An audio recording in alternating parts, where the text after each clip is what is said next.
series, and you definitely will want to watch the first one if you are not familiar with the object literal pattern or what a JavaScript module is. We're basically going to convert this jQuery, what I call spaghetti code, into a module that makes more sense, that you can look at and kind of really quickly see what's going on, and it's going to work together a lot better with any future code we have.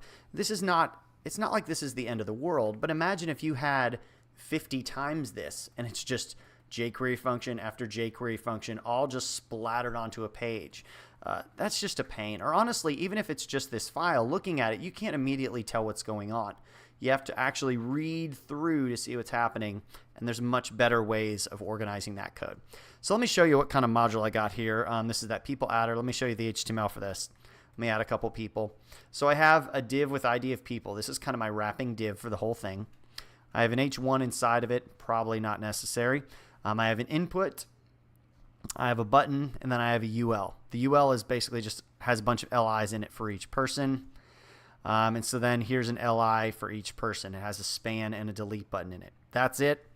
I'll show you my actual HTML and the code. Here's my input, button, UL. Now, instead of a bunch of LIs, the LIs have to be dynamic. They have to be created. So I created a script tag with a type of text template. And when your browser sees this, it does nothing. It's not JavaScript. It doesn't do anything with that. So then I can code any HTML in there that I want, and then I can get that out, and it's basically a JavaScript string, which is what I'm doing here. Var template equals, let's go find that element and get the HTML. I could do this instead. I could do all that mustache stuff here, that weird stuff that you're seeing. That's mustache.js. So if you're not familiar with mustache or templating, well, you'll get an intro to that here. So for each person in my people object, or for each item in my people array, I'm going to create an LI, and I'm just going to add the value of that in there. So that's basically what's going on there. And that's mustache. So I could code it like this, but you're pretty limited. You don't want to add much more than one element. Otherwise, it gets a big, messy string. And you don't see the pretty syntax highlighting. And then I'm putting HTML in my JavaScript. That's just not a very good practice. You want to kind of avoid that as much as you can. So here my HTML is still in my HTML. I just have to get the template out. That's a good way of going. So I just had to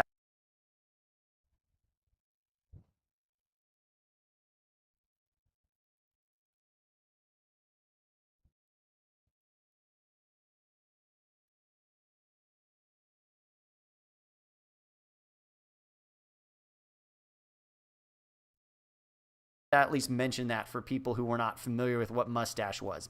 So let's go ahead and convert this spaghetti code into a module. So starting off, let's just create, we'll just call it people equals, and we're just going to create our object. And then our people array can live on the object. So I could go people is an empty array. And then my template can live here as well. The template can live, yeah, let's just snatch it out for now. There we go. So now I've automatically just kind of incorporated my people and my template into my object. And what's cool about that is I no longer have these two global variables. Yippee, I can get rid of you. Now, a simple way of getting rid of global variables would be to wrap this in a self-executing anonymous function. There we go. So I just created a function, and now I can have it execute itself.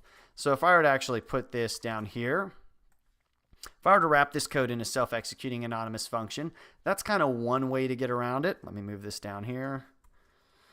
Now var people is scoped to this function, so it's not global anymore. This isn't global anymore. If I do var template outside of that function, blah, blah, blah, then this is not overriding this. So that's kind of one quick and dirty way that you can at least get rid of global variables. It's kind of a module, but it's a spaghetti code module still. So we've got that. So that gets rid of global variables, but it doesn't really give us better coding practices.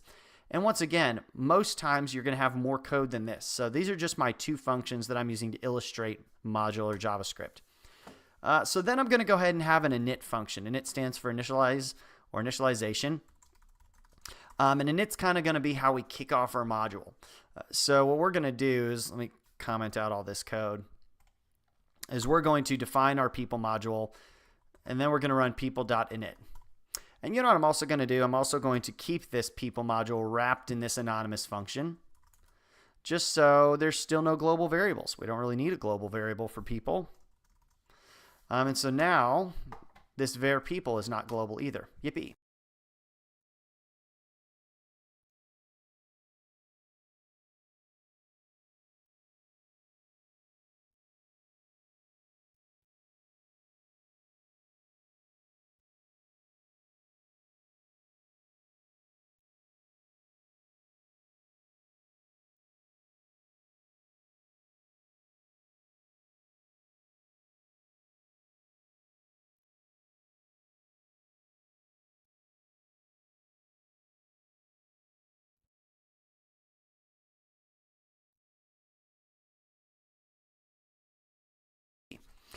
So we've got people, our object defined, and then we're going to run people init. And so that's going to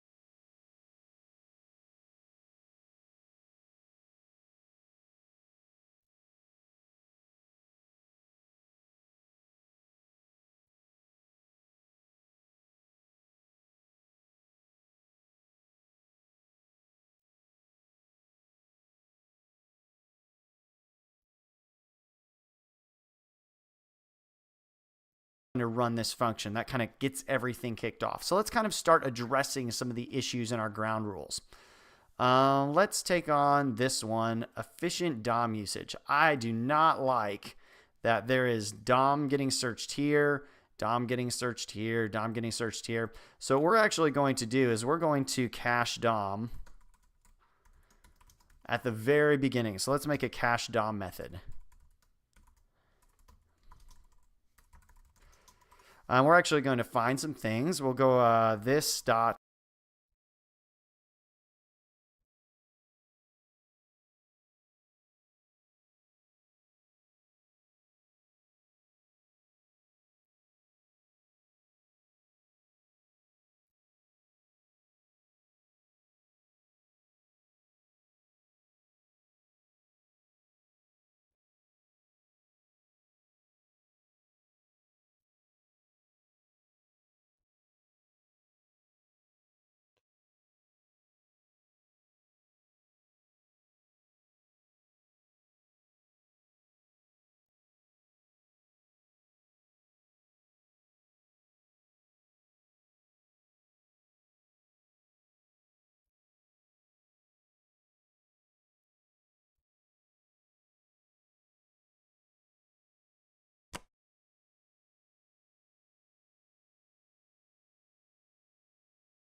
el equals people module. And so basically we're just finding people module, and then we're saving it. Now it's on our object. And whenever I store a jQuery wrapped object, then I always like to add a dollar to it. Instead of just calling it this EL, I like to call it this $EL. So I know that that's a jQuery search, and I can do all the jQuery things on it, like show, hide, toggle, slide, all that stuff. So let's see, what else do we have to do? We have to find that button. So I can do this button equals this.el. See, now I can reference this EL. I don't have to search the DOM again. I've already saved it somewhere. Find button. Let's see, what else are we doing in here? We're finding an input. So let's go ahead and find an input. Let's use some multiple cursors to do that slick and fast. There we go. We're finding the input. We're finding the UL. Let's do that. There we go. And I think that's it. That should do it for now. So now we've saved a lot of DOM. We only have one of these going on in our whole module. That's a good sign. I only want to see one of these green dollar signs. So that's a really, really good thing. I've got a second one for my template. So I guess since my template is inside of my people module, I could actually forget template here, and I could actually cache the template if I wanted to. Let's get rid of that, and let's do this template equals, that's not a dollar because this is just going to be an HTML string, .el find, and then we're going to find that within it and get the HTML. Did that do it right? Yeah, that should have done it. Okay, so this template is now set as well. So the only thing I actually have going on up here is people. So then let's actually create a render method. Render is the function and the method. It's a very common name for, let's take the current state of my module and let's commit it, or let's translate that into my HTML DOM. So let's take that JavaScript module, let's print it to this UL is basically what's going on. So this is going to be the point in time where we take every person in our people array, and we're going to create an LI out of that. It's basically what's going on here on this click method. So let's go ahead and, what does this render method do? I'm going to uncomment this. It basically just takes all the people and it creates a data object, and then it does an HTML.html on our UL. So let's go ahead and do that mustache render here. So we're going to go data equals, this is going to be this.people. So I'm making a data object. If you're not familiar with mustache, here's what mustache does. You just go mustache render, and you give it a template. So the template might be name, or maybe it'll say hi name. And then you give it an object. So that object could be name will. And it's basically just going to take, oh, it's looking for name. Let's find name in the object. Okay, there's name. So then it's just going to create a string that says hi will. That's basically what mustache does. It takes values and spits them into a string. So in this case, we're just going to take our array of people is all we need, and for each person, we're going to spit that value. Dot is basically a representation of the whole value of what's in the array. So for each person, we're going to spit out an entire LI. So that's what's going to go on. And we can just go this.ul. We've cached that up here, so we don't need to search the DOM for that. This UL HTML, we're going to render this.template since we've already stored this.template, and we're going to put the data in there. So that should work. So let's go ahead and maybe add a startup person, maybe Will and Laura. And let's say on init, we're going to cache the DOM, and then we're going to render. So we'll kind of render right away. Let's see if that worked. Yep, we got two people, Will and Laura. Button does absolutely nothing because we haven't programmed that in. So I could also say Will and Steve. And there we go. We have Will and we have Steve. Excellent. So our app is kind of working so far. Already it's a lot cleaner. One thing that's great about modular JavaScript is you can look at it, and each method has a name, so you can see what's going on based off the name. I know this is initializing the module. I clearly know this is caching the DOM, and I clearly know this is rendering. So ideally, this is going to be the only thing that ever touches the DOM itself. Everything else talks to this module, maybe changes this people array, but nothing else actually interacts with the HTML except for my render method. This is very clean so far, so I'm liking it. So now let's make this render on click. On click, we want to take the value of our input, push it onto this people array, and render again. So to do that, we need to bind some events. So let's bind events. And if you're new to modular JavaScript, you're probably thinking, oh my goodness, this is way too much thinking. I'm not used to thinking this much when I code. Yeah, well, if you're not thinking when you code, then that's kind of probably the next step. You've learned how to code. Now let's learn how to think about how we should code. And it probably looks very foreign to you because this is new, but if you write one or two modules, then everyone's going to have a cache DOM, a bind events, a render. So this is not exactly crazy. This is actually preparing you to learn Backbone JS, which is very, very similar to what I'm doing today. So let's do a bind events function. I just want to give you that warning, I guess, in case you thought I'm crazy and I'm going to make your life miserable and very complicated. So as you guessed, the bind events method is for one thing and one thing only, binding events. So let's go ahead and see, what do? We're going to, on the button's click event, then we are going to add a person. So let's go ahead and make this dot input, button on click, and we'll make an add person function. That seems like the right name for it. So add person. There we are, because I don't want to actually make a function in here, because now this method has several things. It's binding an event listener and it's adding a person. I don't like that. Add person. This is only responsible for binding events. So whenever the click goes, we're going to add the person over here. This is also a very good pattern. You usually don't want to write functions directly into an event binding. It's just not a good pattern for a lot of reasons. And I think that's all that has to happen for now. Yep, so add person. Let's go ahead and go. We need to get the value. We're going to push that right there. I'll just copy this in.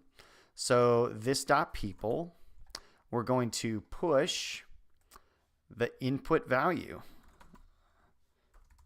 This dot input dot val. Now there's going to be a problem right here, which I'll show you in a minute.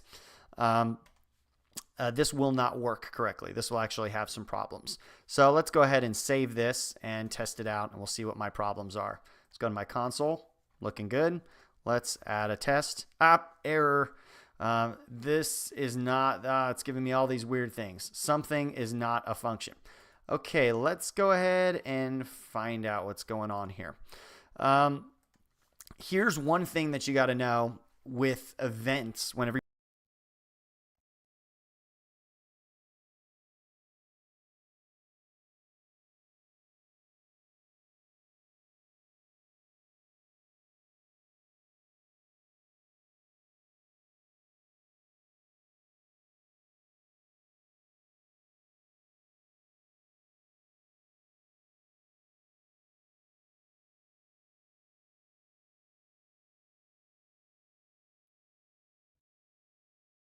you're binding an event, the context is going to change. So this value of add person is no longer going to be people. So if everywhere I'm saying this really refers to people. This is people.cachedom, people.bindEvents, people.render. Well, when an event fires, it sets this value to be the item that the event was bound on. So this will equal this dot button. So this will be the value of button inside of add person. I can get around that by simply binding it to this. And if it's confusing, basically just realize when you're doing modular JS, if you want a method to always run in the context where this value points to its module, then you have to bind it. Because as soon as it gets called from an event listener, from a click event, the context of this will change. The value of this will change.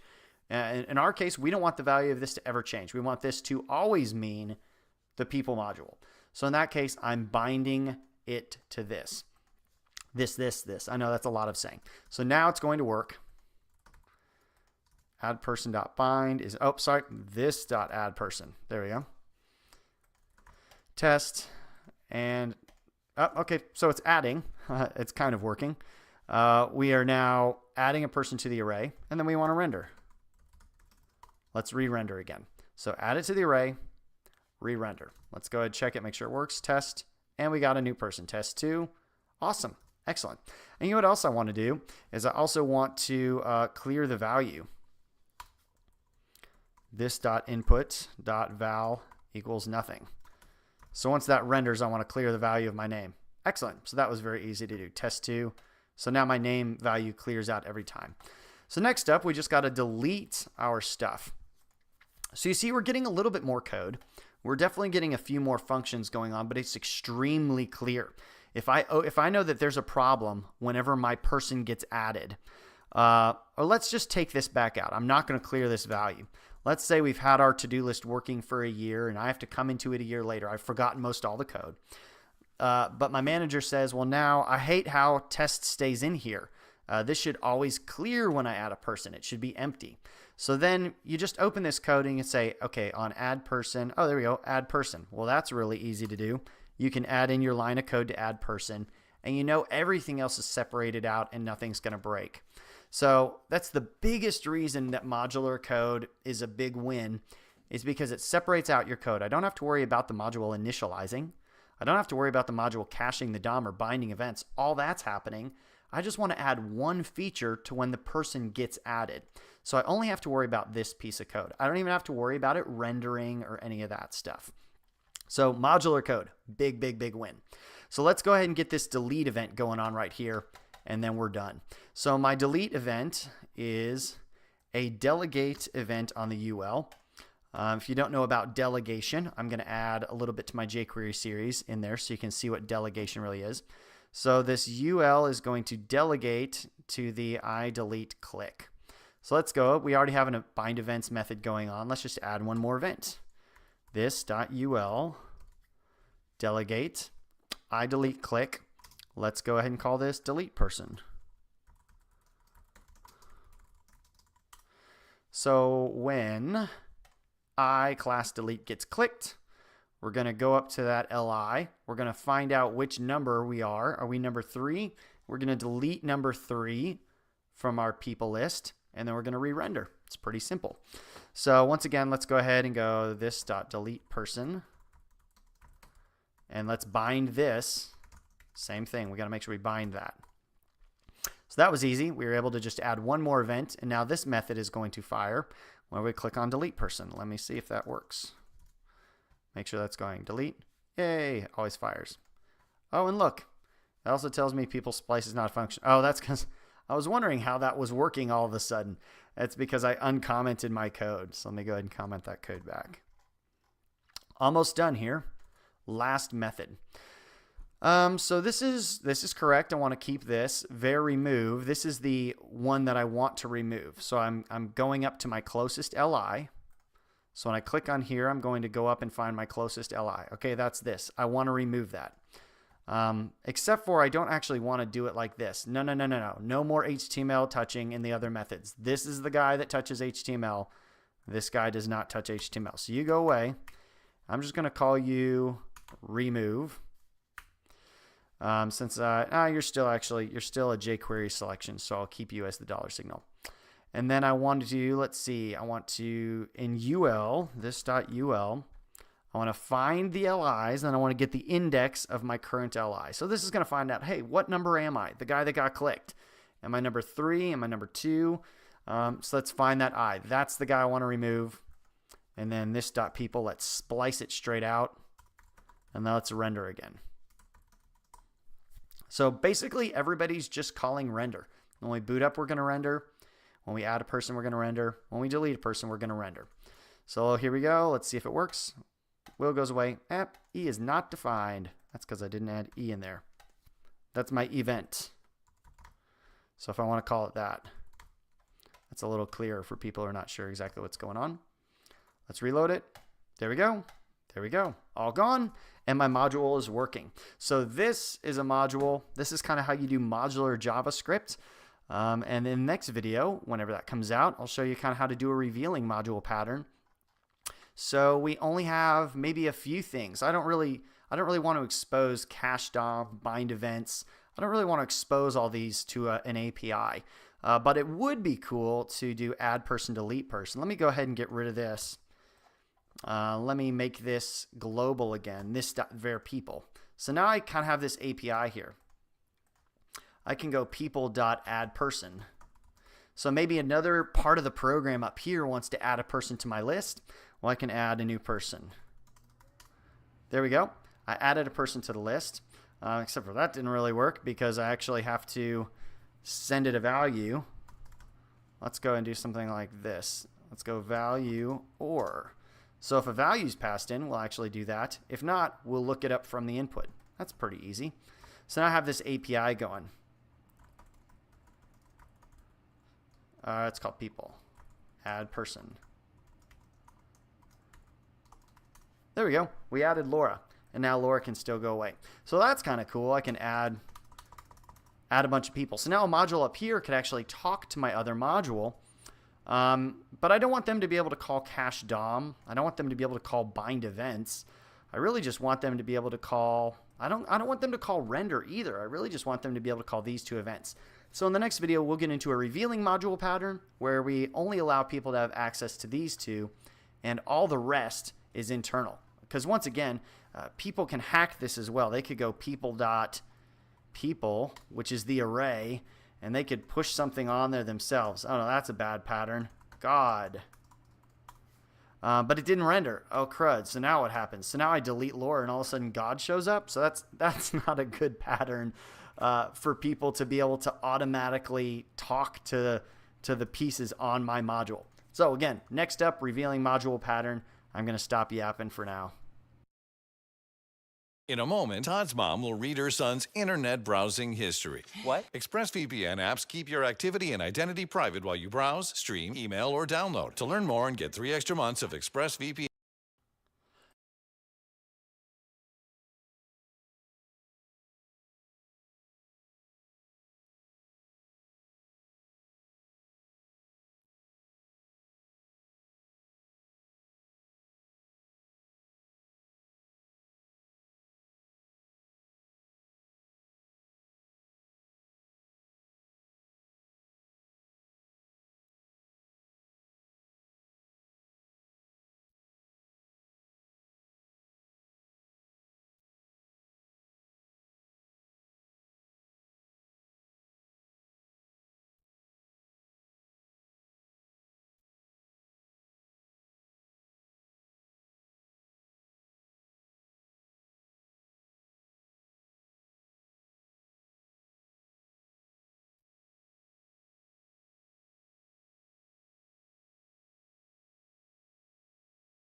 So in the last video, we covered modular JS with the object literal pattern. So once again, that's called a design pattern. That's kind of a way that you code.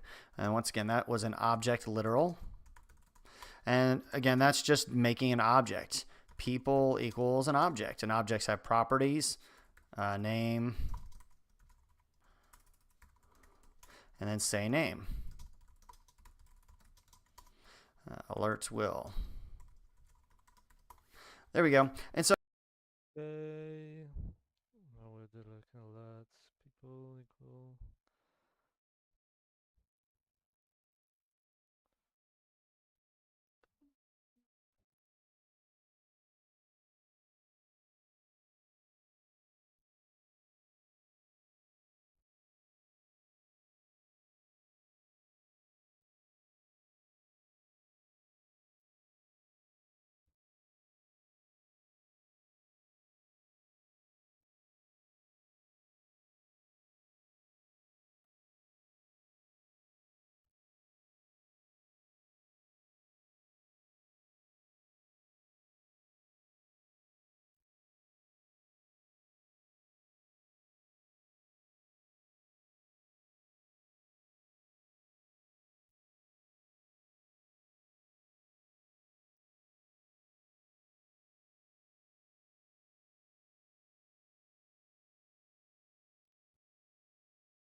one of the things that we don't like, let's say we had set name, And whenever the name got set, we wanted to render the method. So we had some rule that whenever this dot name equals a new name,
name. whenever this dot name equals the name, we always want it to render at the same time. So it's really bad if someone who doesn't, maybe you're providing a library to be used as a third-party piece of software. People shouldn't have access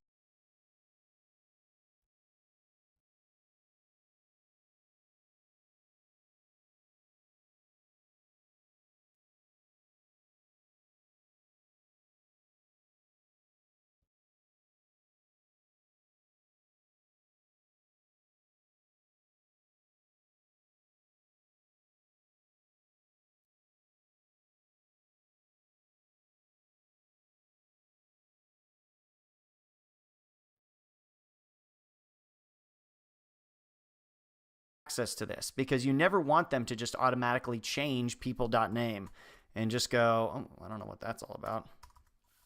You never want them to go people.name equals Bob, because then it's not going to render. Bob is now just changed, but nothing happens. So they don't know how your program works. They should only have access to say name and set name. They shouldn't be able to change this. And so this is not necessarily always the pattern that you want to use. There's also what's called a revealing module pattern. So in this case, instead of being an object, it's actually a self-executing anonymous function. And so for those of you guys who are concerned or may have seen this before and don't quite understand what that means, I know I used this for, I'd say, a year when I started JavaScript, but I never really understood exactly how it did what it did or what it was. So let me take a slight little tangent and show you. I can go var a equals 1, and then I can go a.toString, and that's going to give me the string representation of my number 1. So that works, but I cannot go 1.toString. That's going to fail because 1 is still just a number at this point. It has not been evaluated. When you say var a equals 1, 1 gets evaluated. It says, oh, okay, that's a number type. It actually gets converted into a number type, and number types have methods. I can go a dot. See, it's got to fixed, to string, to precision. It's got all these methods to it. Now I can do this. I can do in parentheses 1.toString. And so when you put it in the parentheses, it forces JavaScript to evaluate it first and then treat it as the evaluated thing. So this is basically doing the same thing. It's just not getting assigned to a variable. So this is going to work, and I'm going to get 1. So same thing applies to a function. I can create a function here, say alert. But I can't run it. I can't run it right away because it's not been evaluated.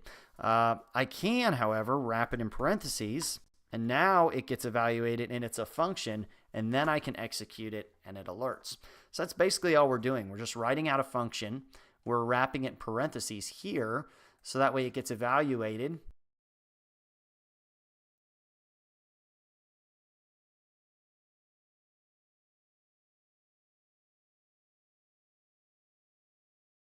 And then we can execute it right away. We can even pass it variables. I could say will, and then up here I could receive a name. Do something with my name in here. So that's kind of cool. We can actually pass this brand new function some variables. So that's what that is if you're a little newer to that and you're not exactly sure what's going on. And another cool thing happens is we create our own scope. So I could go var name in here equals will, and nobody outside of my function can access that. I can't alert name. This will fail because it's within the scope of this function. It's not a global variable. I could even have, if I did var name equals Bob up here, then alerting name would alert Bob, even if I've already run this, because var name inside of this function is will, var name out here globally is Bob. So what that gives us the ability to do is create what are called private variables, variables that only exist in our scope here. Any function inside of here can access it. So if I have a function that says say name, let's go function say name equal, what am I doing? And that'll alert name. Well, that's going to have access to will, so that'll alert will. And right now, if I run this, this function is not returning anything, so people won't have a value. But what I can do is I can return an object, and that could have a value.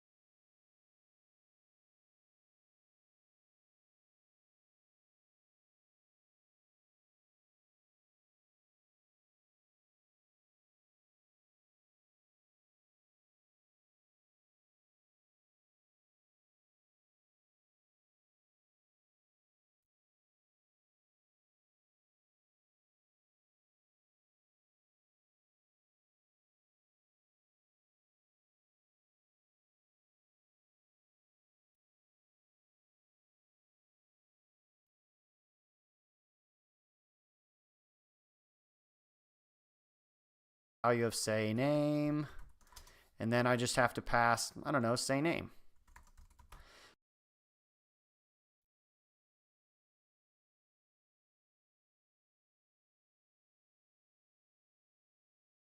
So I'm passing say name in as say name.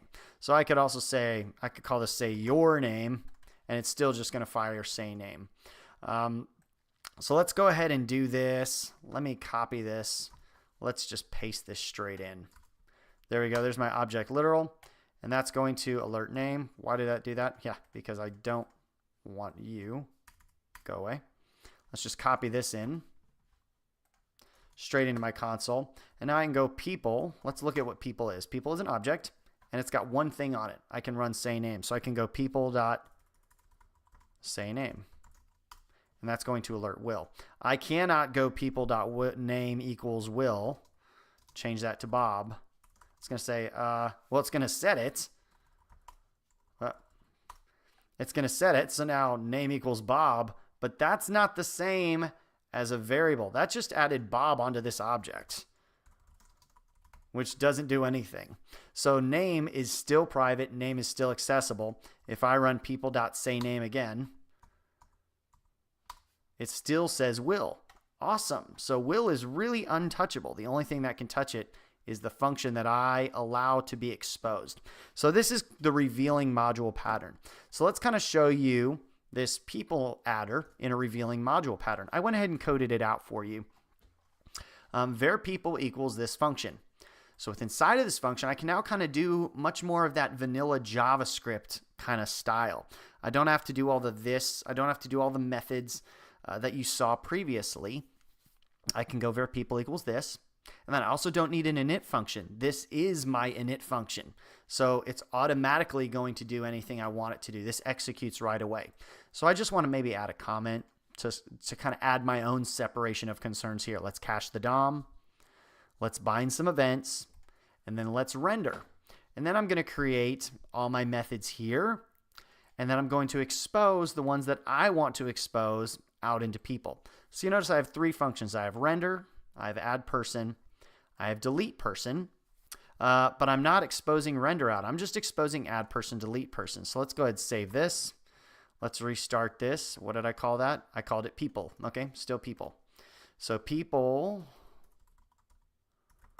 let's see what I got. I've got add person and I've got delete person. Pretty cool. So let's go ahead and do add person again. Let's do that thing. There was one problem I had before. So let's say I have value, and let's say the name equals, if value is type of string, let's do it like this.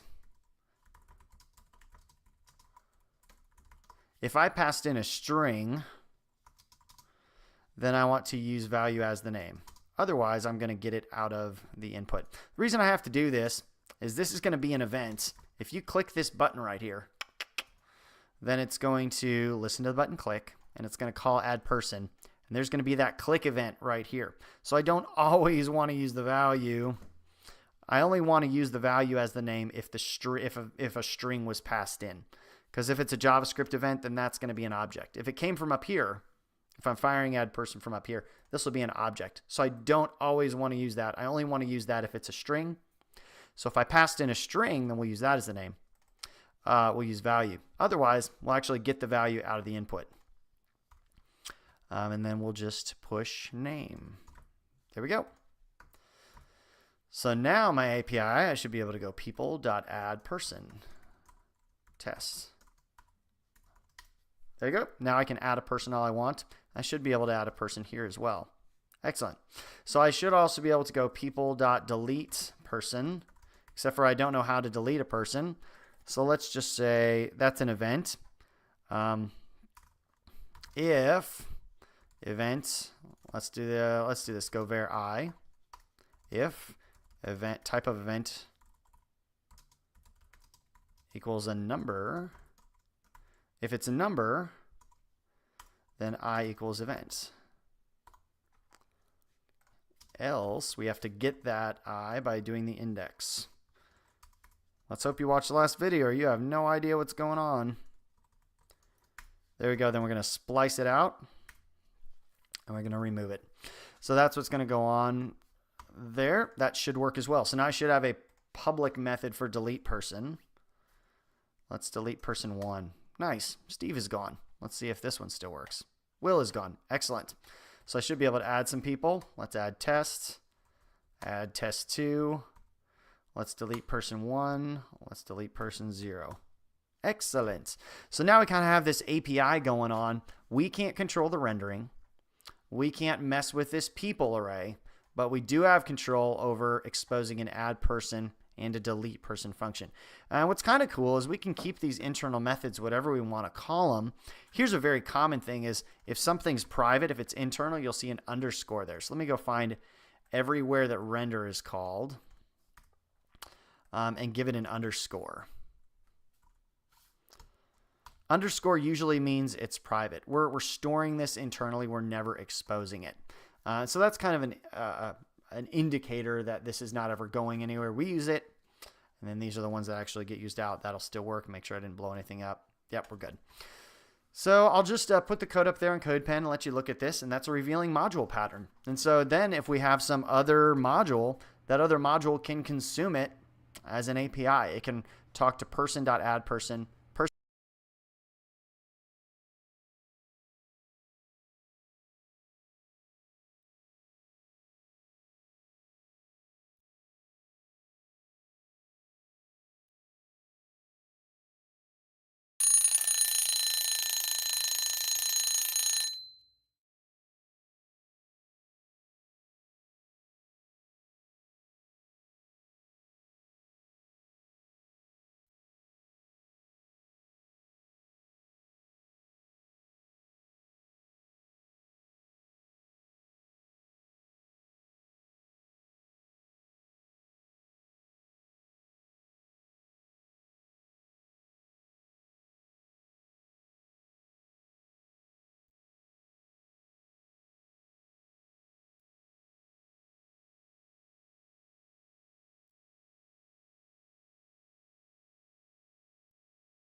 Break, mates. Alright.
Fine. Person.delete person, and it can't blow anything up. It's a safe module.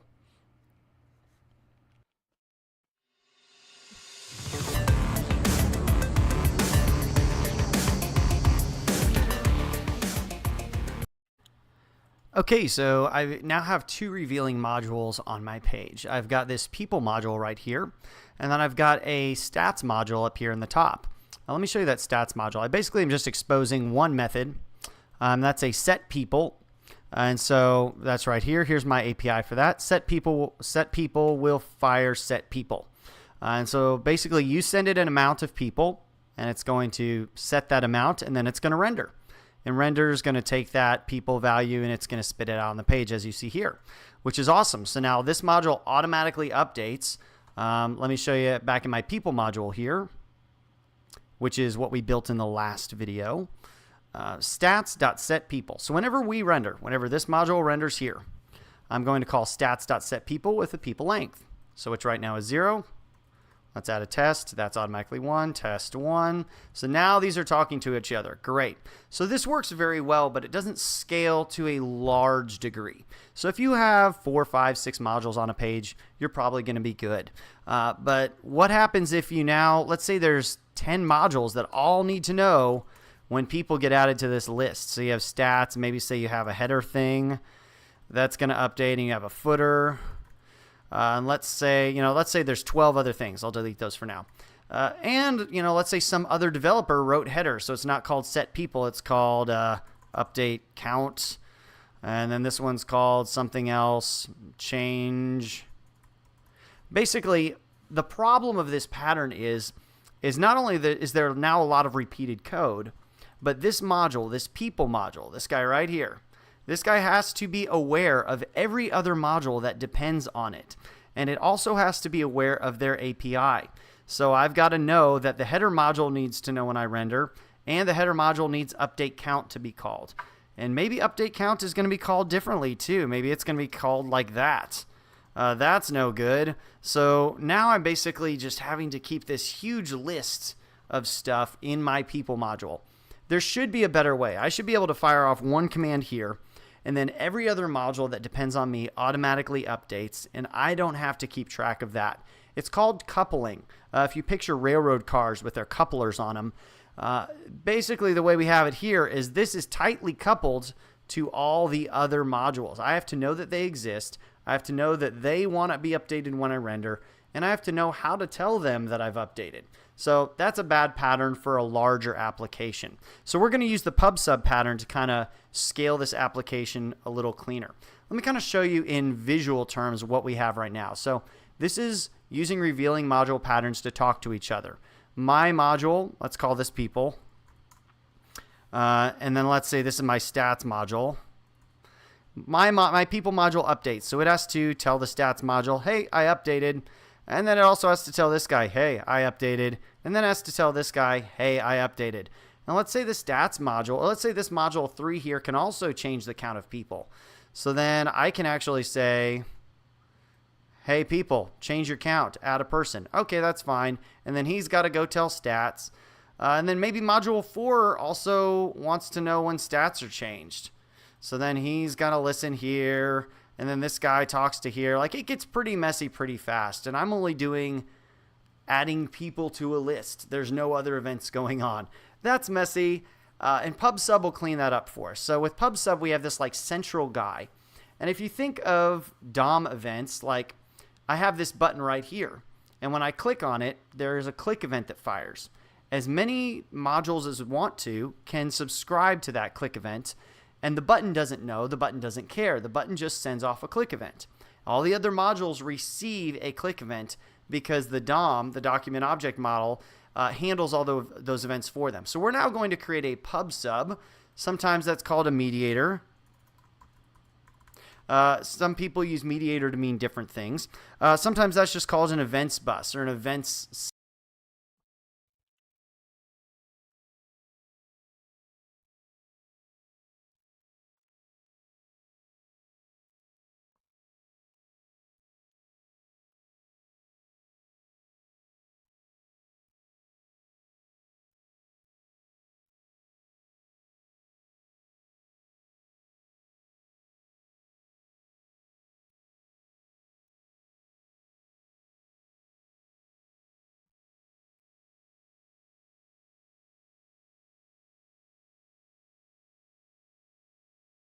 system. So that's what we're creating right here. Pub sub mediator events. And can I stretch? Nope. Now that copied it. Okay. So now this module will just send a changed event. Boom. I'll send a changed event. And anyone else that's listening for that changed event will receive that changed event. So he's listening. Let's say he's listening. I'm listening to that changed event too. People changed. Okay, cool. I'll update. And then, oh, I'm listening too to that changed event. Awesome. I will update as well. So all these guys are going to update, and all this guy did was send a change event. So that can look something more like this. Let's delete that. It will look more like pub sub dot emit. Sometimes it's called an emit or a publish. Let's publish people change. And let's send it the list of the amount people.length. There we go. So now that's all the people. Tell you what, let's actually just send off people in general. So somebody else can count the length if they need to know about the length. People changed, and then I'm sending them all the people. Great, that's it. And then I want in my stats module to be able to subscribe to that event. So let's go pub sub dot, I'm going subscribe. If you're looking for an easy to integrate WYSIWYG editor for your web app, Ferala makes it simple. Ferala is a to people change. And then I want set people to fire. So I want set people to fire whenever people have changed. Excellent. Now I can actually completely remove my API and we'll move off of that. So let's go and look at this pub sub and let's see what this pub sub actually looks like. Here's the bare minimum pub sub that I wrote right now. I wrote an events object. I prefer events. Kind of the classical way is you have publish. Your module is a pub sub module, and you can do pub sub dot subscribe. You can do pub sub dot unsubscribe, and you can do pub sub dot publish. So that's where you get the name pub sub from. You're subscribing and you're publishing. You're pub subbing. But I kind of prefer terminology of events. So it's my events thing, and you do events.on, events.off, and events.emit. So that's kind of my preferred way of doing it. Feels a little bit more like the DOM. So events.on, and I can on to an event. People changed. When people changed, I want to run some handler, some method. And then you can trigger or emit are kind of the two ways I like to call it. So events.trigger. People change. 3 people now. Or emit, which is kind of Angular's terminology for that. An event emitter. So here's the simple way of building it. I'll put this code up there and you can copy and paste this code. But basically you have an events object that's currently empty because there are no events created by default. And whenever you subscribe, it basically takes that event name and it's going to say, oh, if it doesn't exist, let's go ahead and create that array. So let's say someone down here subscribes. Let's say somebody does events.on people again. Let's do that. People changed. And we want some handler to fire. So then this will say, oh, people change doesn't exist. So let's create people change. And let's make it just a blank array. So no events yet. And then it's going to push our function that we received, which is some handler. So now some handler gets added on there. So let's say someone else subscribes to people changed as well. Somebody else, this is going on in some other module. They're going to say when people changed, let's do some other handler, some other function. Okay, well, that's going to get pushed on there. And then when somebody emits, let's say module number 4 down here goes events.emit, people change. Let's say it just gives it a value of 3. The emit is simple. If that event already exists, let's do a for each. Let's loop through every item in that array, and let's call that function with the data they gave us. So the data in this case is the number 3. So we're going to fire some handler 3, and we're going to fire some other handler 3. And that's basically how that works. So you can just copy and paste this code right here if you want an event emitter on your page. And then you have an events module. So let's go ahead and put this to some use here. Are we good? We delete everything? Yes. Okay, let's go back to our page, pull up our console. Events.on, let's just call it activate. On activate, let's just create a function here. Data. And this will just alert the data. Great, so now I can trigger that or emit. Let's emit that with 3. So now it alerts 3. Cool, let's go ahead and add another listener to it. On activate, we want to also console log that data. And let's emit there, so it's going to alert 3, and then it's going to console log 3. So this function fired first, and then this function fired second. So that's basically how that works. And then you can also unsubscribe to where only one event is going on at that point. So let's go ahead. I'm going to stop this. I'm going to put this code online so you can use it if you want. There's also some great PubSub libraries out there. If you were just to search JavaScript PubSub library or JavaScript events library, there are ones that might have a lot more complex features. So maybe you could subscribe to a namespaced event. Somebody could go events.on, people. And that will be all people changes will fire this function. And then events.on people.change. So they're namespaced. So that way on people change, this will still fire because it's namespaced. On any kind of people event, this will fire. And then this one will only fire on people.change. So there's some other ones where, you could people.change first, and then that would be some first change handler. So this guy would fire on any people change event. This guy would only find on a people.change.first event, and this guy would fire on any event from the people module. So there are other libraries out there that add more features, but this one works totally fine for most use cases. Let's go ahead and take this in the next video and incorporate it into our revealing modules that we've been building. Okay, so now I have 2 modules on my page. I have my people module and I have my stats module, and I'm also including PubSub.js even though it's not getting used yet. So there we go. And so you can see whenever I delete something, then my people gets updated. Test 1 or 21. There we go. So people is automatically updating. Here's how that's happening. I have a very basic stats module that basically just has a set people method that it's exposing. So set people is right there, and whenever set people gets fired, it's going to update with the amount of people you have, and it's going to render. Excellent. And that's also going to console log. I could probably take that out. There we go. So that's basically what's happening. Our people module is calling stats.setPeople whenever it renders. So it's calling setPeople. It's passing it the length of people we have. It's receiving that, setting it up here, and then it's going to render, which is going to spit out our mustache template. Okay, so that's basically our modules. So once again, we don't want this to be coupled to the stats module. We want to decouple that. And so now all people has to do is it just has to go events.emit. Let's go people changed. People changed. We're going to emit a people changed event, and we're just going to add people.length to it.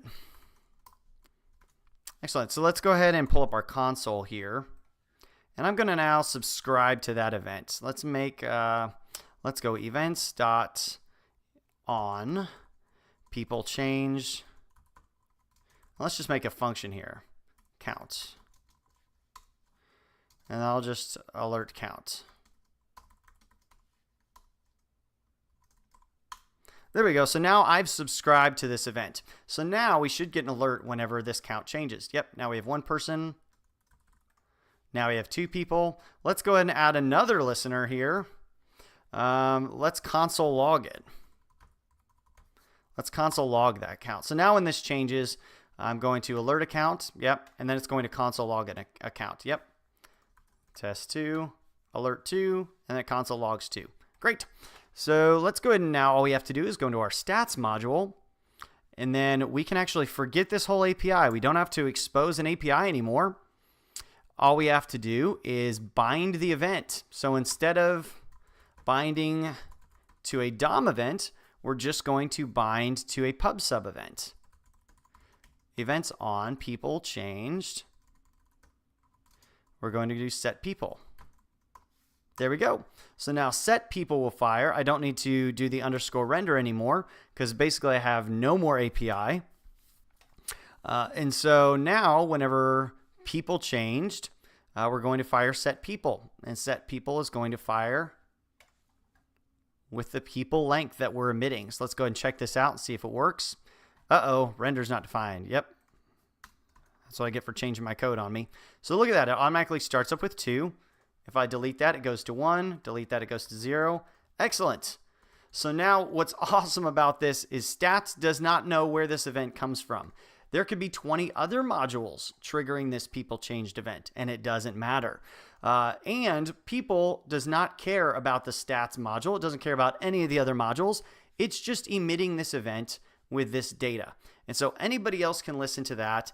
And let's say later on this stats module, you know what? I actually am going to change my mind. I'm going to expose an API here on the stats module. I'm going to expose a destroy here. So let's go ahead and go return destroy. And let's make a destroy function here. So now this function, this module can be destroyed if we want it to. And so this is going to be this function here. So whenever we call destroy, that'll destroy this. So what I'm going to do here is I'm going to, let's say I'm going to take that whole stats module and I'm going to remove it. And then so that's module is going to poof, disappear from my page. I'm going to unbind my event. Events off, people change, set people. So now I'm no longer listening to that event anymore. So let's go ahead and check this out. It's working. It's working. And let's destroy this guy. Stats.destroy. Oh, that's gone. And nothing is listening anymore. So now my people module is completely working just the same.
This thing is gone from the page and my people module doesn't blow up. It doesn't explode because I'm not listening to that module in the first place. I don't care if that module is on the page or not.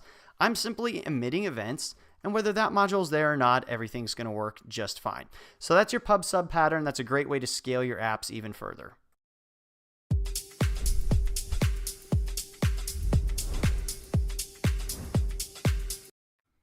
Okay, so the next patterns that we're going to cover are patterns that allow instantiation and inheritance. Now, those are some big words if you're not used to them. Instantiation just means we want to be able to make multiple copies of this object. We want to create a module once and then make many copies of it. You see things like this. Say Pinterest. Every pin as you scroll down is probably using the same logic. You don't have a billion revealing modules, all with different names for each pin. You've probably created one module that's a pin module, and then you're creating multiple pins from that. Same kind of thing if you're scrolling through a list of friends on Facebook. You know, you have a follow button for each friend, you have an ignore or a, block or an unfriend button. And so you write all that functionality in one module, and then you can create a bunch of different copies of that. That's called instantiation, because you're making a bunch of instances of one thing. So instantiation instances. And then also with this is inheritance, and we'll cover that a little bit later. So there's several patterns for instantiation and inheritance. We'll cover those. There's pretty much the two common ones are classical and prototypal. There absolutely is the concept of classes in JavaScript. It just looks a little different than, class extends some other class, like you'd see in most languages. So that is in JavaScript, and that's basically what we're going to be covering. So lots of times people will call something prototypal, and they're really meaning classical, because this is its own kind of slightly tweaked way of doing classical inheritance. But for this video, we'll be covering classical. In the next video, I'll show you the difference. So basically, to do inheritance, you'll do something like this. Let's say we'll take the Facebook example. Let's go var person, and you're going to want to make it an uppercase. It's going to be a capitalized. And the reason is it's a constructor. This is not a actual running module. This is the master module that will create all of our modules. So the absolutely normally standard usage is that you're going to capitalize the name of a constructor. So this is going to be a function. So this is basically our class. If you want to think of it as this is our class. It's not an instance of a class, but this is our class. And then later on, you can go var John equals new person. Okay, so there we go. Now we've made a class. It's a function. And then down here is a copy or a creation. I can also then go var Bobby equals new person. So now I've created a John person and a Bobby person with basically no functionality. So let's actually add some features to this module now. Let's say when we create a new person, well, we got to give them a name. So there's John and there's Bobby, and then this actually receives a name. And so within this function, so when you do new, basically this function is going to run, and then it's going to return an object. And so within function, the keyword this refers to the object that you're creating right now. So when I'm doing new person, this is equal to John that I'm about to make. And then new person Bobby, this is equal to Bobby. So basically if I say this.name equals name, well now John.name is John, Bobby.name is Bobby. So later down here, if I were to say alerts, gotta love those alerts, John.name, well that's going to alert John. So there we go, that's how that works. And let's go ahead and now add some functionality to this. So we go person. So when I did this real quick, basically when you create a constructor, then it creates what's called a prototype for you. So person.prototype. And this is what always scared me. This is the pattern that I stayed away from when I was learning JavaScript, because there were just words that kind of freaked me out. Things like prototype. Okay, that sounds really weird. I'm going to stay away from this pattern for a while. I'm going to stick to revealing modules for a while because it feels comfortable. If you get over the weird word, you'll actually find that this is just as easy as any other pattern. So basically, this got created automatically, an empty object, person prototype. So nothing is really on it, but that basically got created when you created a person. So we can actually add new things to that now after we've created person. I can go person.prototype. Nope, that didn't fill in right. Person.prototype say name. And let's make that a function. So this is basically like, it's a method. So now say name, let's say we're just going to console log this.name. And that's all that is. So now John has access to say name and Bobby has access to say name because they're on the prototype. If you think of it like this, here's the module up here. This is where I'm defining the actual module. And down here, I'm creating all copies of the module. So now I can go john.sayname, and that's going to console log John. Let's actually do something like this.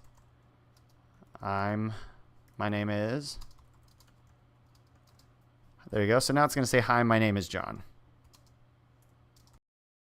Yeah, but this we studied, so let there's equal function. This is a constructor name. Is that name equals name, and we have John. Oops.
We are making a method.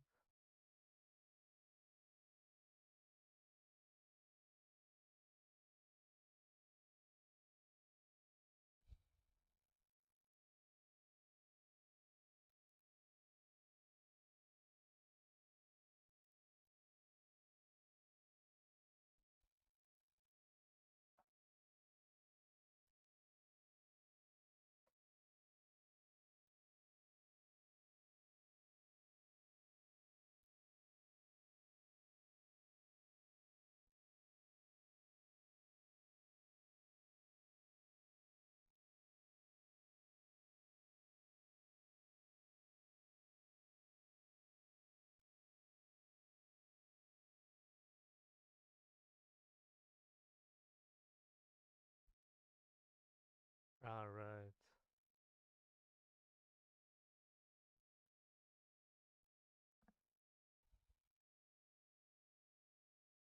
Well, actually, what?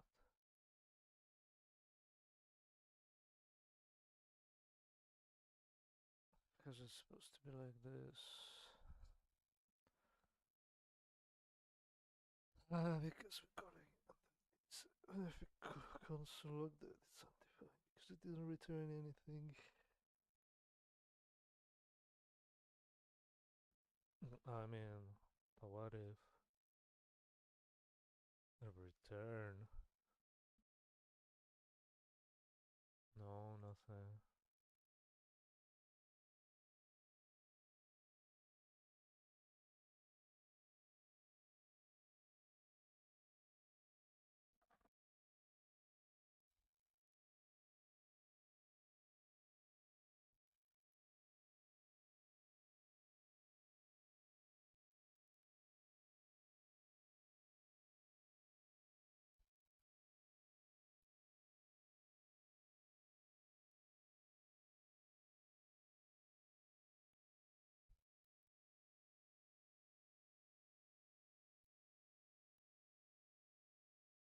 What?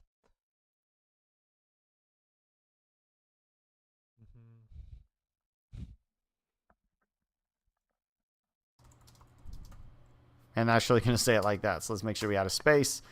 There we go. And then if I say Bobby.sayName, then it's going to say, hi, my name is Bobby. And then if I were to change John's name,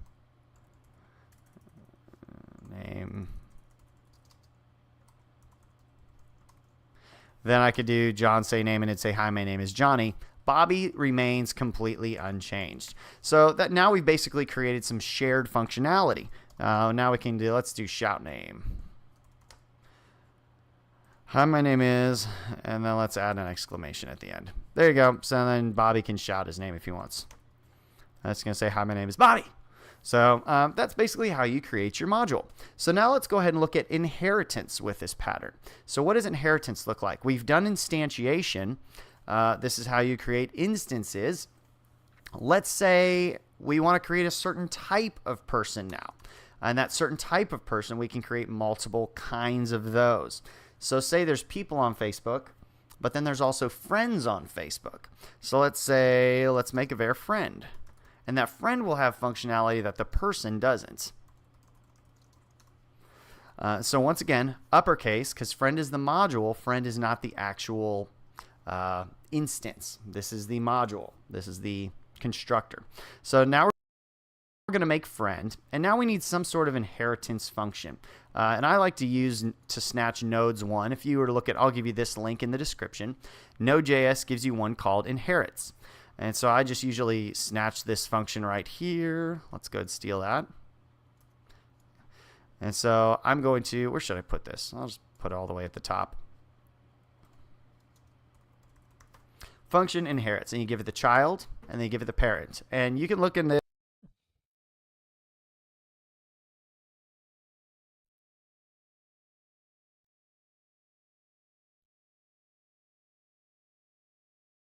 and see if you understand it later on. Well, that's basically just going to allow our child to inherit all of the functionality from the parent. So this is our very generic person module. They can all say their name and shout their name. And a friend can maybe, I don't know, unfriend you or something like you can unfriend them. So we've created our friend function. That's our first step. And now we want to inherit all the people methods. So I'm just going to go inherits. And then which one was first? Okay, there we go, constructor. So friend is going to inherit from person.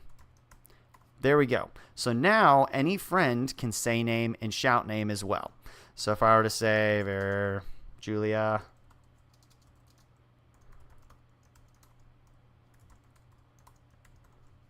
then Julia has say name. She has that functionality. However, her name is not being saved right now. So here's the other thing that kept me away. As soon as the concept of inheritance came in, that's where I really started avoiding the prototypal pattern for a while, or the classical pattern. Any kind of instantiable, inheritable patterns, I didn't like those at this point because it just seemed kind of freaky to me. And basically what we want to do is we want to run this on our friend object that we're creating. So we want to be able to, you know, usually a constructor does a little bit more than just assign name. We could easily just say, you know, friend gets a name, and then this name is name. But then what if you change? What if you start doing something like this, like name to lowercase? We're going to make sure name is always lowercase. Well, now we have to remember everybody. Now we have to change that here too. That's a bad pattern. We don't want to have to do that, especially if there's a lot of logic happening up here in this constructor.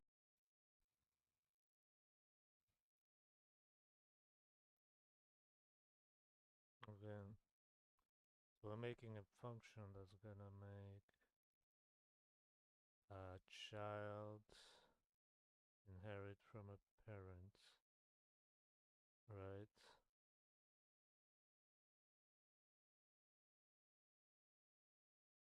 So we're gonna have a child.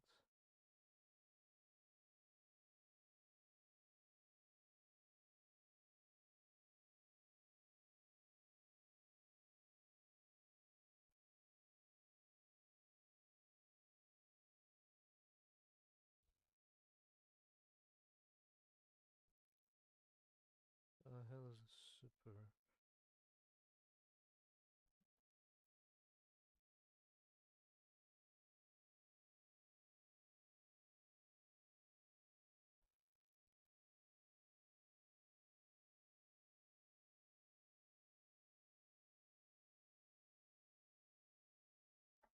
Okay, nice super. You have a child dot prototype equals object dot create.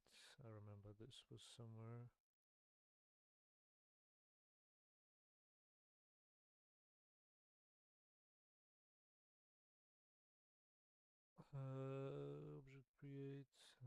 is the parent. Prototype. Prototype.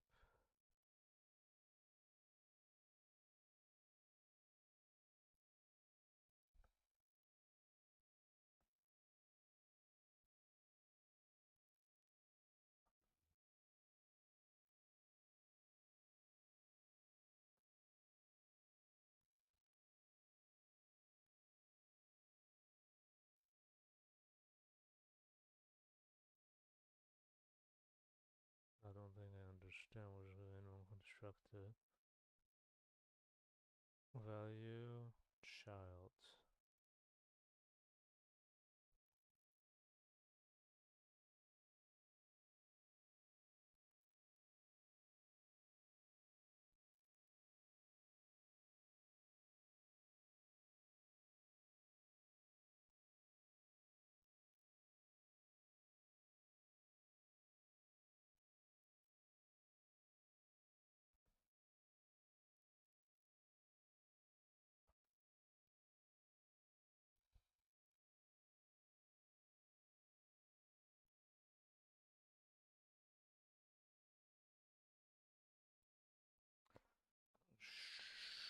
Sure, what did he...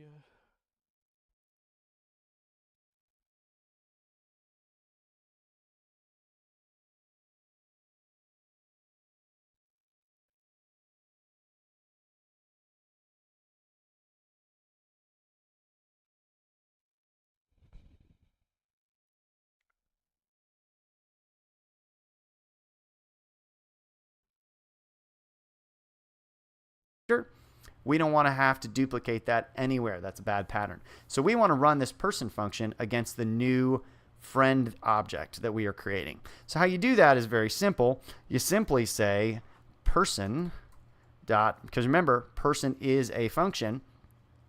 We go person call this, which is what we're building now, and we pass in the name. So that's going to now run this exact person thing, but instead of running it against the new person object, we're going to run it against our new friend object. So there we go. That runs our super. So now name is associated. And if you look at inherits, it actually is going to add this super pointer right here. So this is friend. This is person. So friend.super underscore is actually person. So I can run friend.super call this. So that's a little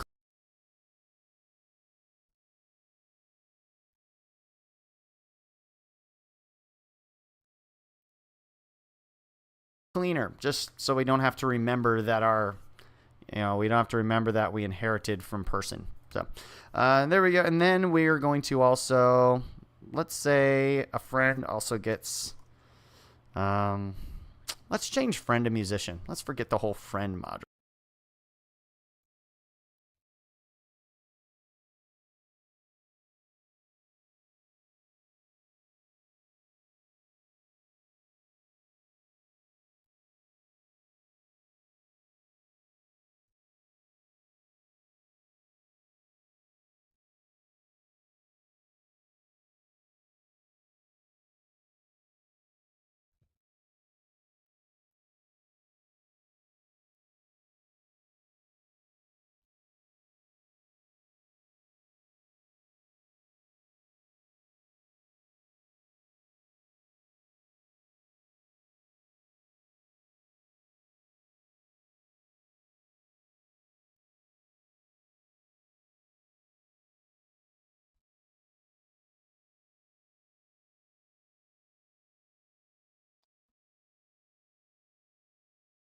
Well, works.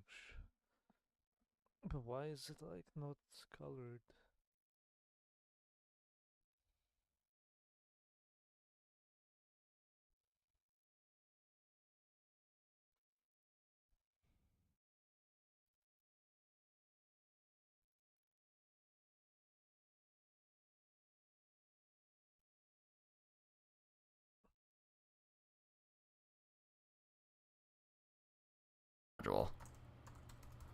Musician will be a little easy. Musician gets an instrument.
And Julia will play trombone.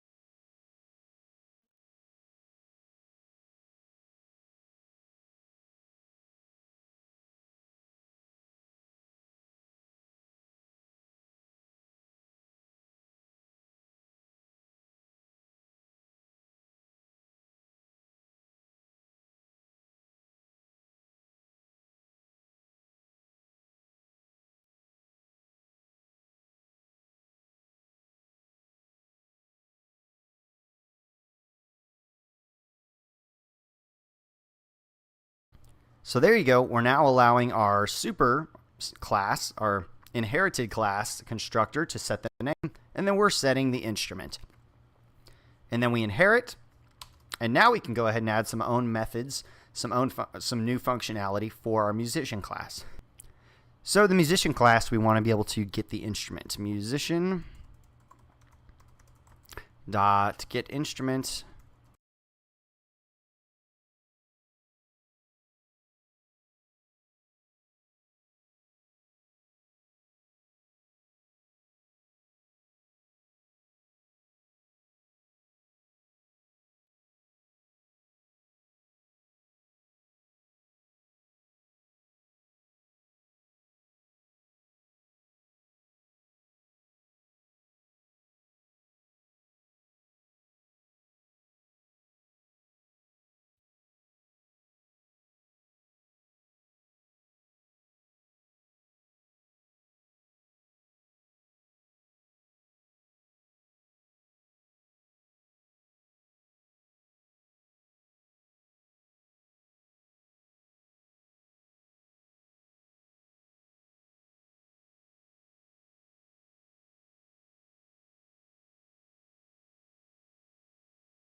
Equals, and we'll just console log again, this dot instrument.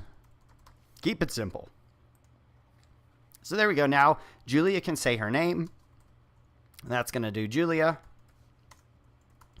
Julia can get instrument. And then what we can also do is we can actually override the say name functionality. Say a musician, we want to be able to say the name, but we want to shout differently because musicians, after all, shout just a little more unusually. So shout name equals, prototype, sorry.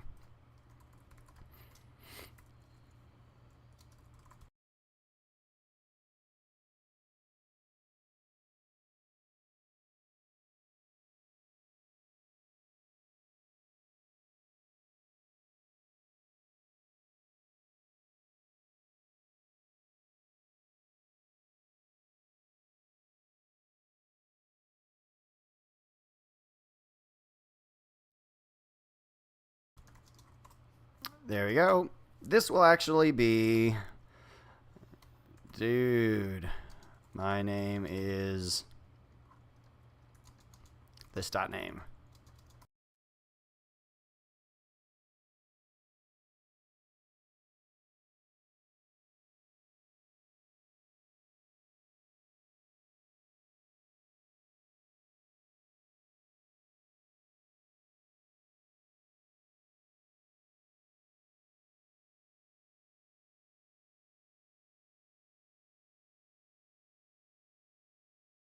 and then way too many exclamations.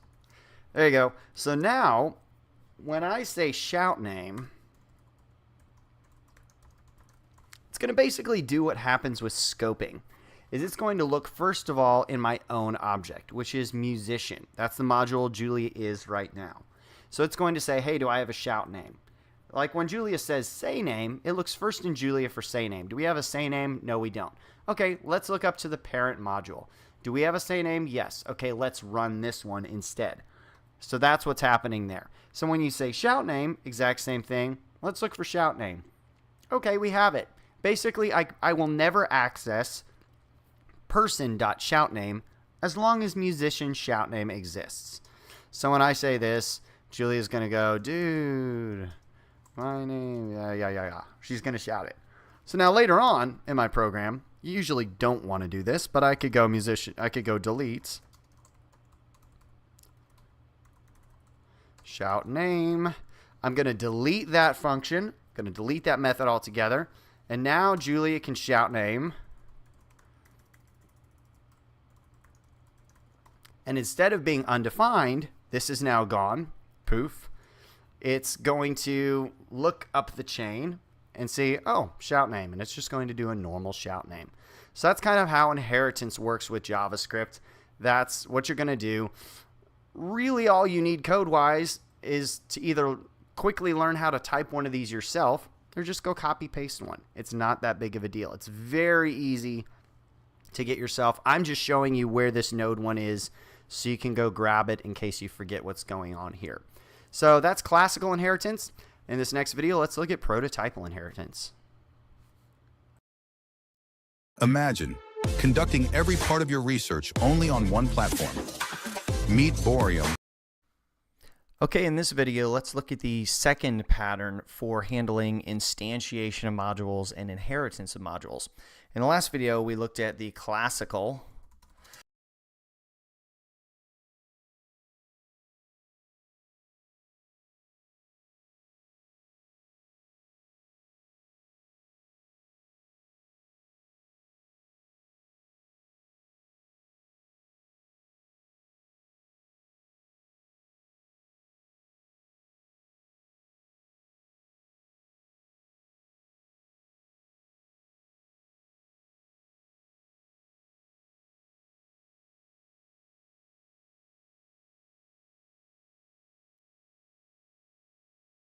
pattern for inheritance and instantiation.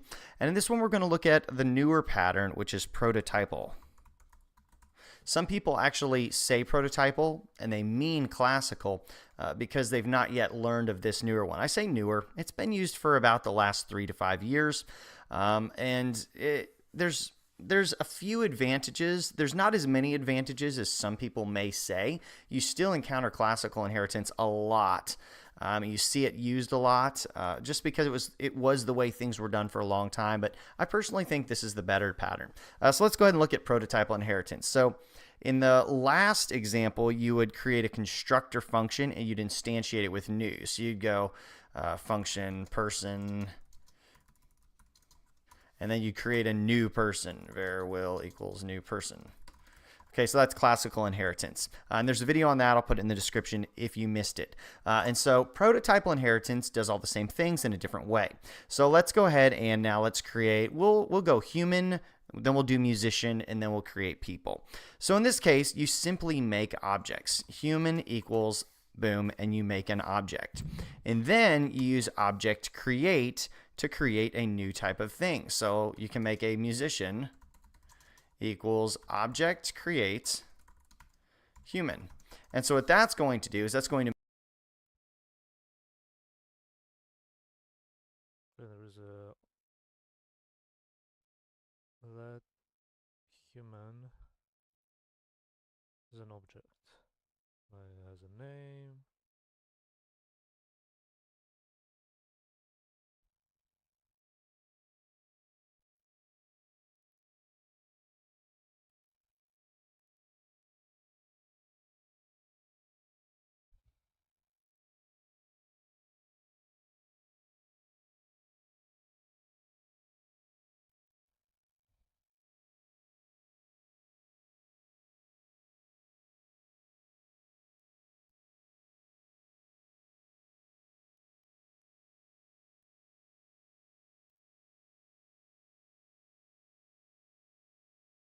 to make a new object that inherits all of the properties of human. And so let's go ahead and fill in a few of these. So let's say this has a species, and that's human.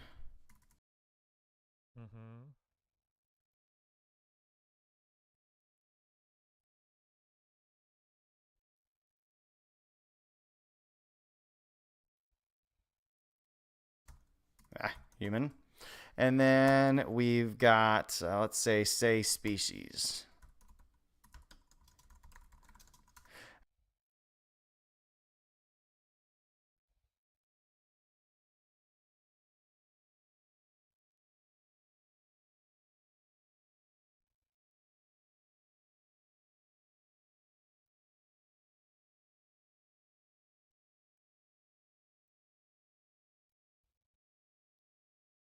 And this will console log this dot species.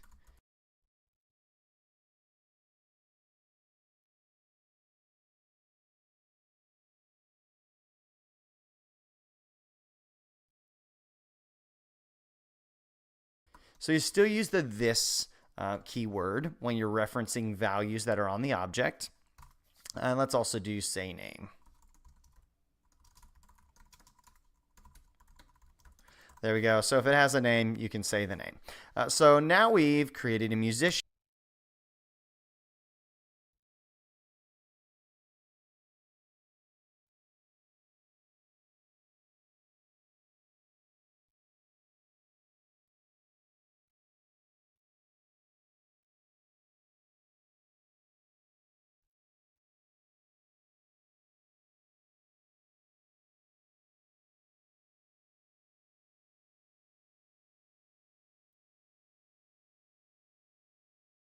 And so adding new properties or adding new methods is pretty simple. You just simply do musician dot, and then you add onto it. So musician dot, let's say play instrument. This will be a function. That's console logs plays plus your instrument.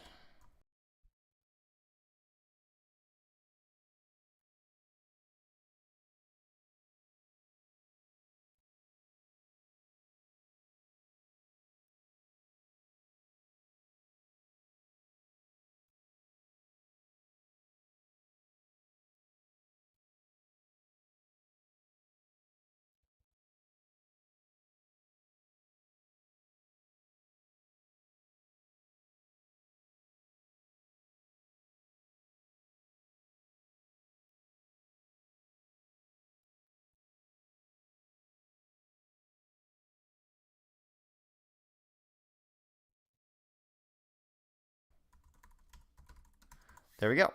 And so now to actually create a musician, we simply do what we've done before with object create. Var will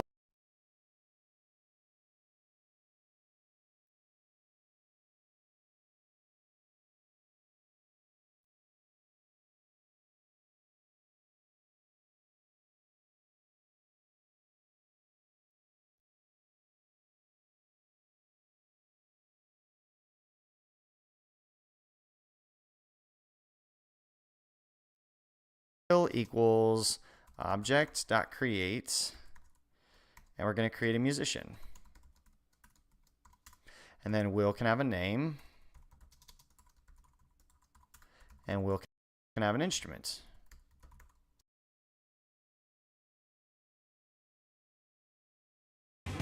With Instadoodle, you can take any image and turn it into a sketch in just 3 clicks. And the best part Okay, and then we create a person that inherits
Let's play drums today. I'm not very good at drums.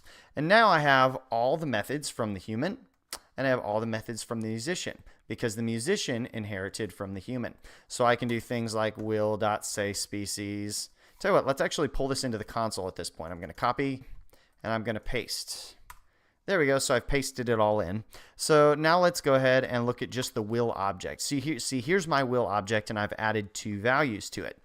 And then I can also see my prototype. This is the musician object. I can play an instrument. And then that prototype, I can say name, say species, and I have a species. So will.species is human. Will.saySpecies works. And then will.play instrument all the way up to my level works. So then if I were to go human.species, let's say we change that. So then will.saySpecies, it's inherited. I now say Homo sapiens. I didn't change anything about will. I changed something about human, and it's inherited down because it's all prototypal. So that's basically what prototypal inheritance looks like. It's a lot simpler. I think it's a lot cleaner for newer JavaScript developers because they don't have to worry about actually working with the prototype objects. I know newer developers tend to have a simpler time grasping how inheritance works with this because it just looks like code. We're going to create a musician object from human, and then we're going to add some methods to it. It's very straightforward and simple. Now, if you don't like having to add all of these here, which I don't like having to do, a lot of people will add a create method here. And so there's a create function, and then you can give it name, say human can create. And so what we're going to do is we're going to create an instance right in here. We're going to create this right there, and then we're going to go instance.name equals name, and then we're going to return that instance. And then make sure I add my comma there. So this would basically, I'll go ahead and get rid of the inheritance for now. Now var_will would do human.create. And then I'll just say will.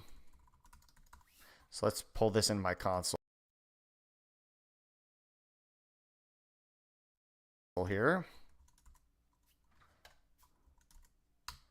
There you go. So now let's look at will. I have a name of will, and then I have all those same methods, and I can go var bob equals human.create Bob. So now Bob's another guy with his own name. So that also works. And So I can add here a function. Say name, say species.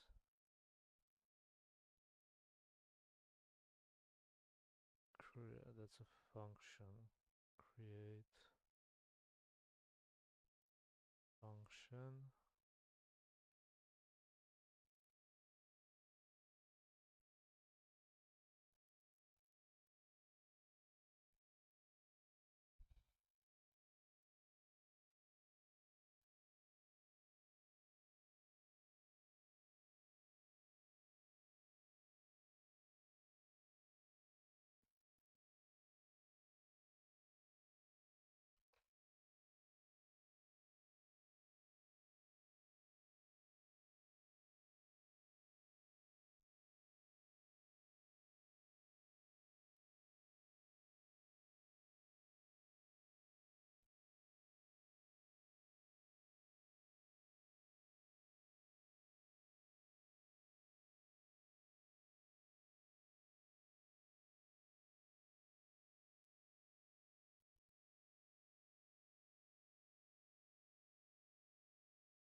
And if you want to make this even cooler, you can actually just allow any object here. So I could call this values.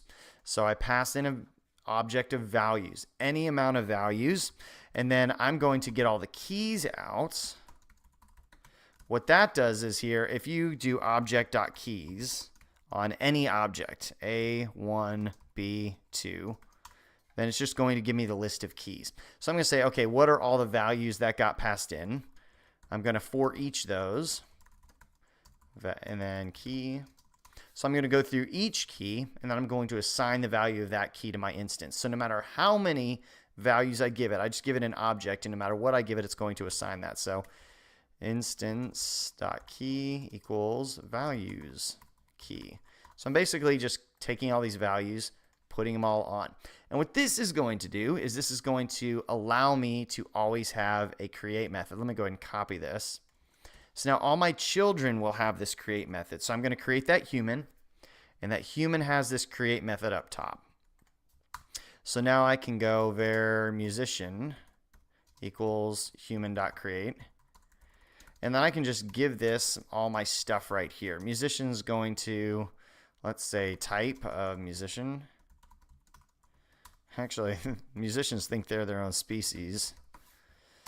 And then function, not function, play instrument.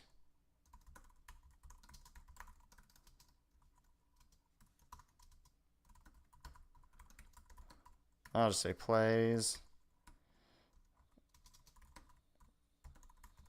There we go. So now I've created a musician type.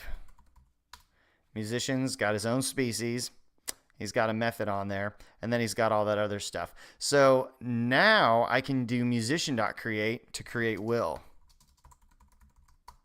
because I'm inheriting that create method all the way up there from human, and that create method will automatically apply anything that I add in now. So I can go name is will, instrument. Let's play guitar. I'm actually pretty good at guitar. So now will can go play instrument. That's going to play guitar. Whoops, forgot my space there. Will.say name. Will.say species. And again, let's look at that will object. So I've got the will object, who doesn't really have any methods. And then I've got the musician object that can play instrument and also has his own species. And then I also have that. So if I were to do will.say species, it's going to be a musician because species here overrides species there. So that's prototypal inheritance for you. Basically, you just use object create.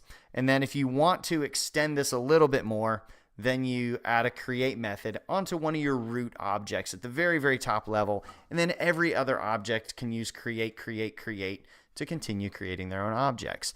The one caveat to it is object create is only IE8 and newer. So if you support really, really, really old browsers, you're not going to want to do that. So that's prototypal inheritance. Again, it's a lot of fun. It's really easy.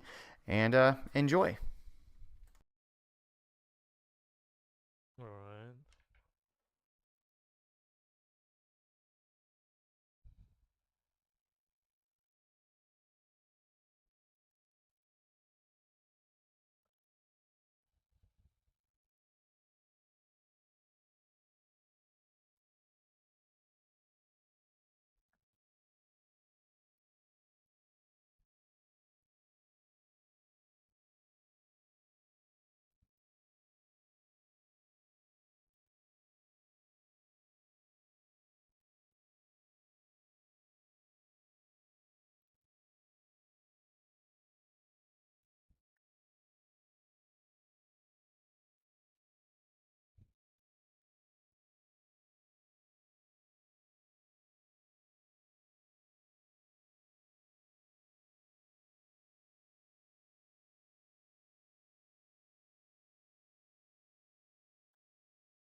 Well, shit.